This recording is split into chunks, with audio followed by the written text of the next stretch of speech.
Voici la première vidéo du chapitre 6 qui concerne l'arithmétique.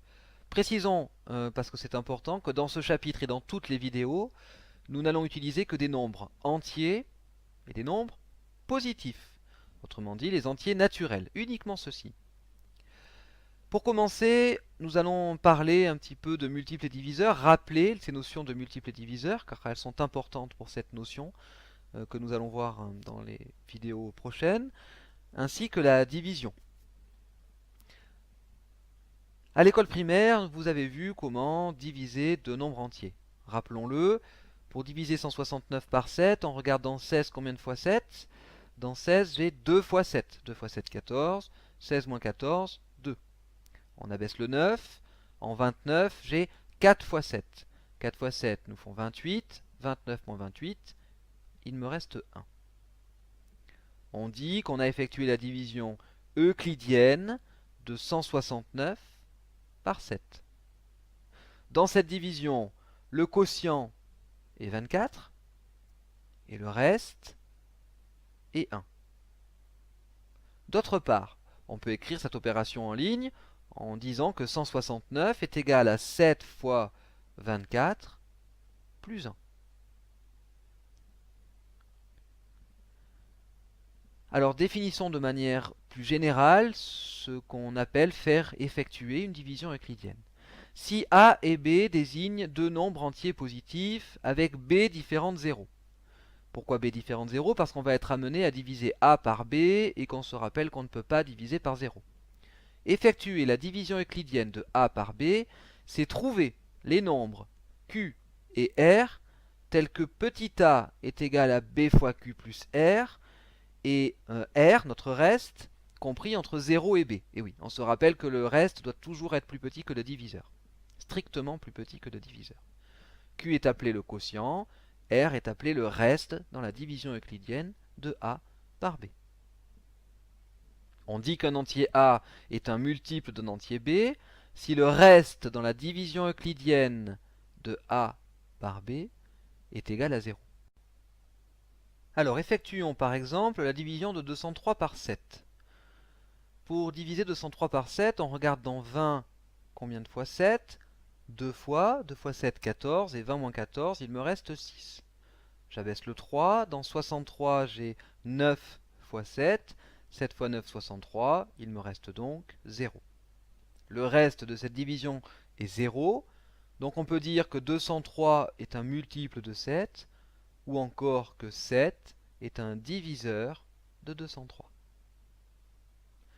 Les affirmations l'entier A est un multiple de l'entier B et l'entier B est un diviseur de l'entier A sont équivalentes. Cela signifie que ces deux affirmations sont les mêmes finalement. Il revient au même de dire que A est multiple de B ou bien que B est un diviseur de A. Donc ces phrases signifient bien la même chose. Complétons les phrases suivantes. 6, c'est bien un diviseur de 18, puisque 18 divisé par 6, ça nous donne 3. Donc aussi 18 égale 3 fois 6 plus 0. Nous n'avons pas de reste dans la division euclidienne de 18 par 6. 0 est un multiple de 10. Eh bien oui, on peut même dire plus, 0 est un multiple de tous les nombres, puisque n'importe quel nombre multiplié par 0 nous donnera toujours 0. Donc ici c'est un multiple de 10, car notamment 0 est égal à 0 fois 10. 15 est un multiple de 3, puisque 15 est égal à 5 fois 3 plus 0. Notre reste dans la division euclidienne est égal à 0. Et 1 est un diviseur de 6, puisque 6 est égal à 1 fois 6. Alors on peut même en dire encore plus, 1 divise tous les nombres. Donc, si vous devez retenir quelque chose ici, c'est bien que 0 est un multiple de tous les nombres et que 1 divise tous les nombres. Donnons la liste des diviseurs de 20. Alors pour donner la liste des diviseurs d'un nombre, il suffit de les énumérer dans l'ordre et de les décomposer dans des tables de multiplication. Le premier diviseur de 20, on vient de le voir, c'est 1 qui divise tous les nombres, donc il divise 20.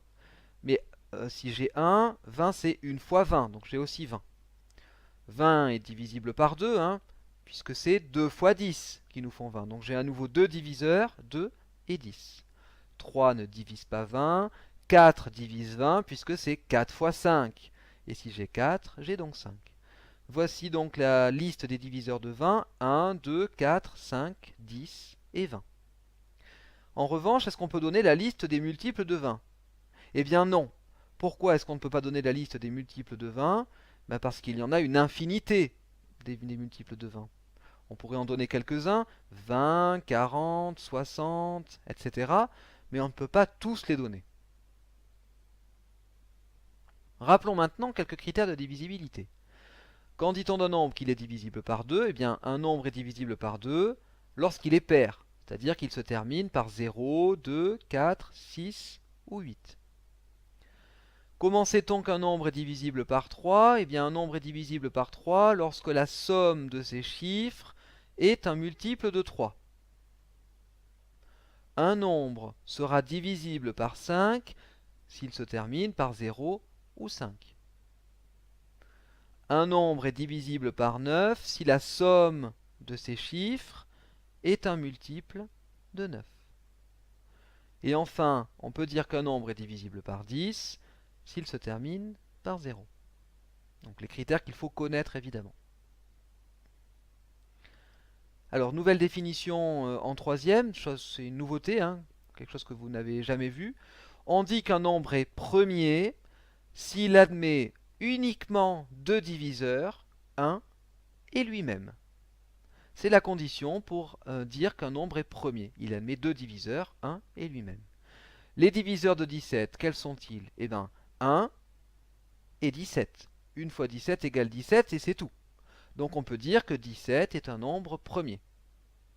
Alors on peut en donner quelques-uns des nombres premiers, mais il y en a une infinité. Alors là on va peut-être pouvoir donner les premiers dans l'ordre croissant, hein.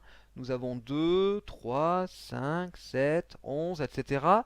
Tous les nombres que je viens d'écrire sont des nombres premiers car ils ne sont divisibles que par 1 et eux-mêmes.